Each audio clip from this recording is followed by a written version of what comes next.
Imagine a man so wealthy that his pocket change could topple an entire nation's economy. This isn't a myth. This is the true story of Mansa Musa, the king of kings who ruled the Mali Empire at its absolute zenith. While Europe was stumbling through the Dark Ages, plagued by famine and war, West Africa was home to the richest empire on the planet. Mali wasn't just a kingdom, it was a global superpower built on gold and salt. To understand the man, we must understand the land. The Mali Empire sat atop the three largest gold mines in the world, Bambouk, Bour, and Galam. This was the engine that powered a continent. Musa didn't start at the top. He came to power through a strange twist of fate.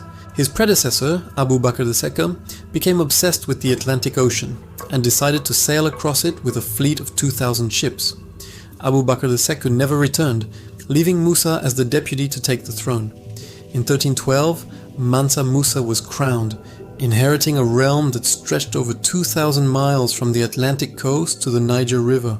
Musa's first order of business was consolidation. He didn't just want a wealthy empire, he wanted a stable one. He divided the empire into provinces, each ruled by a governor, or farba, hand-picked for their loyalty. The heart of Mali's wealth was the trans-Saharan trade. Mali controlled the flow of salt from the north and gold from the south. In the desert, salt was so valuable it was often traded pound for pound with gold. By the 1320s, Musa was ready to show the world the true face of Mali. As a devout Muslim, he planned a Hajj to Mecca that would serve as both a spiritual journey and a massive diplomatic mission. The preparation took years. Musa gathered 60,000 people. This wasn't a caravan. It was a mobile capital city moving across the most inhospitable terrain on earth. Among the 60,000 were 12,000 personal slaves, but these weren't common laborers. They were dressed in expensive Persian silks and fine brocade, carrying the king's personal supplies. In front of the king marched 500 heralds. Each one carried a staff made of solid gold. As they walked, the sun hit the gold, creating a blinding line of light that could be seen from miles away. Then came the gold train. 80 camels, each carrying 300 pounds of gold dust. This was essentially the entire liquid wealth of the empire, moving through the Sahara. The logistics were mind-boggling. To feed 60,000 people in the desert, Musa organized a supply chain of local tribes and oasis towns, paying in gold for every grain of millet and every drop of water. Every Friday, wherever the caravan stopped, Musa ordered the construction of a new mosque. It was a display of piety that left a permanent trail of Malian influence across the African continent. In 1324, the caravan finally descended upon Cairo. Egypt was the cultural and economic center of the Middle East, but even they weren't prepared for what was coming. Musa's arrival was so grand that he initially refused to meet the Sultan of Egypt, Al-Nasir Muhammad. To do so would require him to kiss the ground, an act Musa felt was only for God. Eventually, a compromise was reached. Musa agreed to greet the Sultan as a fellow king. What followed was a 3-month celebration that would inadvertently destroy the Egyptian economy. Musa was generous to a fault. He gave gold to every government official, every mosque, and every poor family in the city. He spent so much that gold became as common as dirt in the streets of Cairo. But economics is a cruel master. Because everyone suddenly had gold, the scarcity that gave it value vanished. Prices for basic goods like bread and meat skyrocketed as merchants realized they could charge whatever they wanted. The value of gold in Egypt dropped by nearly 25%. It wasn't just a local problem. Egypt was a trade hub, meaning the shockwaves of this charity were felt across the entire Mediterranean. This is the only time in history that one man, acting alone, has crashed the economy of an entire region. It would take over a decade for the Egyptian dinar to regain its purchasing power. After Cairo, Musa continued to Mecca. The journey through the desert was grueling, and many of his followers perished in the heat, but the king remained focused on his spiritual goal. In Mecca, Musa was a sensation. Here, he wasn't just a wealthy king, he was a student of the faith. He spent his time in prayer and study, seeking out the greatest minds of the Islamic world. He realized that while Mali had gold, it lacked the specialized knowledge of the Mediterranean. He began a recruitment drive, offering huge sums to scholars, poets, and engineers to return with him to the Sahara. One of his most important hires was Abu Ishaq al-Sahili, an architect from Andalusia. Al-Sahili would go on to revolutionize West African architecture, introducing the use of burnt bricks and flat roofs. The return journey was even more difficult. Musa had spent so much gold that he actually ran out. He had to borrow money back from the very merchants he had enriched, at incredibly high interest rates. As he crossed back into his own territory, Musa learned that his generals had been busy. The city of Gao, a major trade hub, had been captured by his army, expanding the empire's borders even further. Musa didn't return to his old capital. He went straight to Gao and Timbuktu. He wanted to see his new acquisitions and begin the transformation of Mali into a global center of learning. Under Musa's direction, al-Sahili built the Djinguereber Mosque. It was unlike anything West Africa had seen. A massive structure made of earth and wood that could hold 2,000 people. Musa also built a royal palace in Timbuktu, known as the Madougou.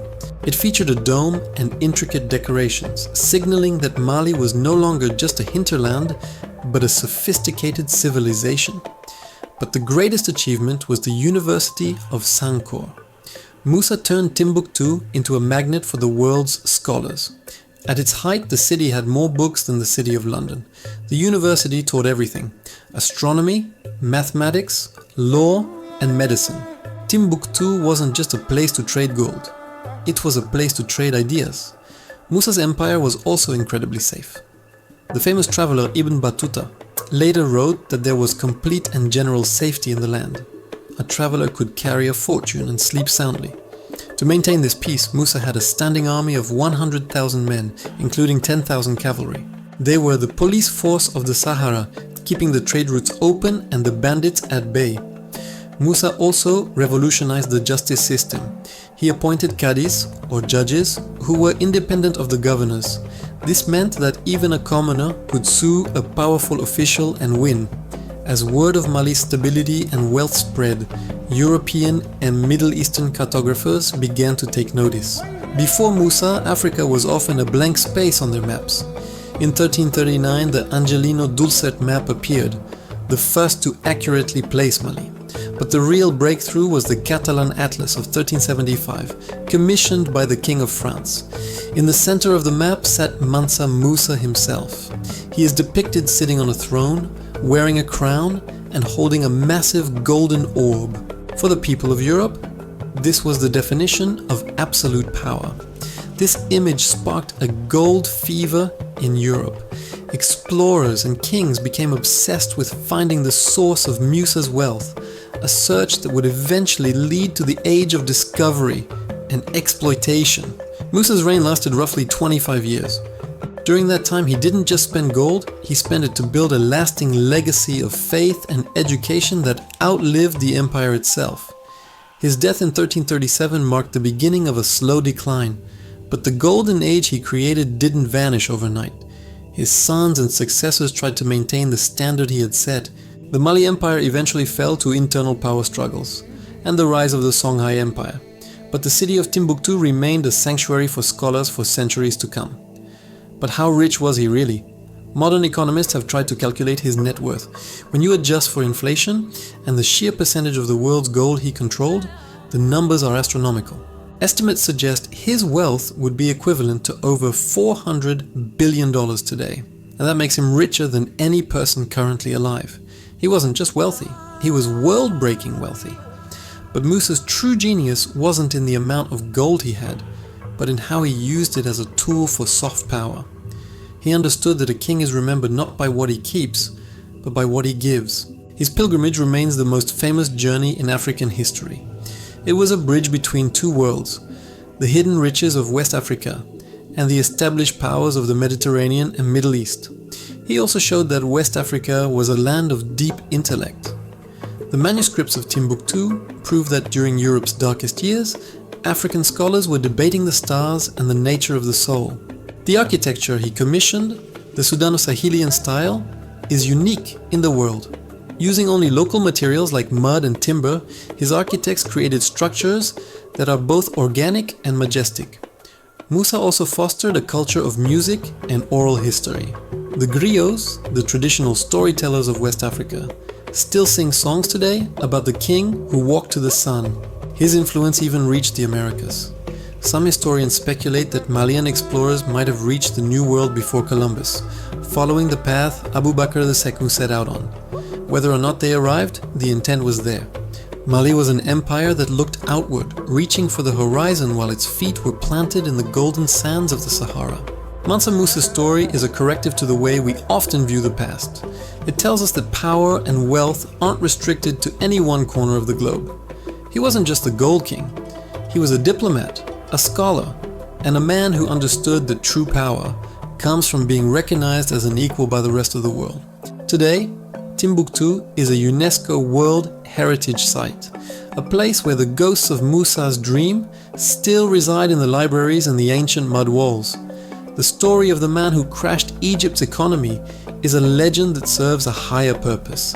It reminds us of the golden age of Africa, a time of unparalleled splendor. Musa proved that wealth is fleeting, but culture and knowledge are eternal. The gold he gave away is long gone, but the university he built stood for 500 years. He remains a figure of fascination for everyone from historians to rappers. His name is synonymous with the absolute upper limit of human prosperity. In the end, Mansa Musa didn't just rule an empire, he defined an era. He was the sun at the center of the 14th century world, around which everything else revolved. So the next time you think of history's greatest rulers, make sure the King of Kings is at the top of your list. He didn't just have the gold, he had the vision to use it. This has been the epic story of Mansa Musa and the Mali Empire.